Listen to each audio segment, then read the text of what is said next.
RJD के वरिष्ठ नेता रघुवंश प्रसाद का निधन हो गया है। दिल्ली के एम्स में वो भर्ती थे, वेंटिलेटर पर लंबे समय से मौजूद थे। बड़ी खबर इस वक्त की हम आपको बता रहे हैं। बीमारी के चलते एम्स में उन्हें भर्ती किया गया था और अब वो हमारे बीच में नहीं है। कुछ ही देर पहले ये खबर सामने आई जब एम्स में उन्होंने अंतिम सांस ली है। हमारे सहयोगी राशिद हाशमी लगातार न्यूज रूम से हमारे साथ बने हुए हैं।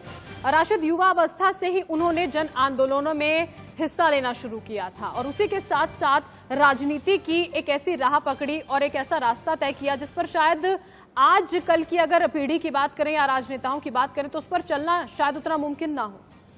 लेकिन है भी नहीं। और कहते हैं कि सियासत की राह पर जब आप चलते हैं ना, जब तक आप पटकथा ना लिख दें तब तक आप राष्ट्र के नायक नहीं बनते हैं। और रघुवंश बाबू के बारे में मैंने थोड़ा सा आपको पहले बताया, लेकिन रघुवंश प्रसाद सिंह की अगर राजनीति को 1985 से लेकर के आज तक आप देखेंगे ना तो बहुत कुछ आपको मिलेगा।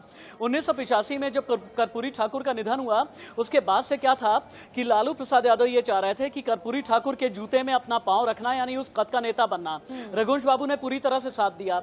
लेकिन 1999 का साल आया, मधेपुरा से चुनाव हो रहा था। ये बड़ा दिलचस्प है, सुनिएगा। मधेपुरा में एक बड़ी प्रचलित सी कहावत है और कहा यह जाता है कि रोम है पोप का और मधेपुरा है गोप का। उस जमाने में हेवीवेट दो गोप हुआ करते थे, एक थे शरद यादव और लालू प्रसाद यादव आमने सामने थे। लालू प्रसाद यादव 1999 में चुनाव हार गए और फिर उस वक्त में अटल बिहारी वाजपेयी की जब सरकार बनी और रघुवंश बाबू उस वक्त में चुनाव जीत गए थे। संसद के अंदर आ रहे थे, अरुण जेटली के बगल से गुजर रहे थे। अरुण जेटली ने बहुत ही मुस्कुराते हुए अंदाज में कहा, और कैसे हैं, वन मैन ऑपोजिशन।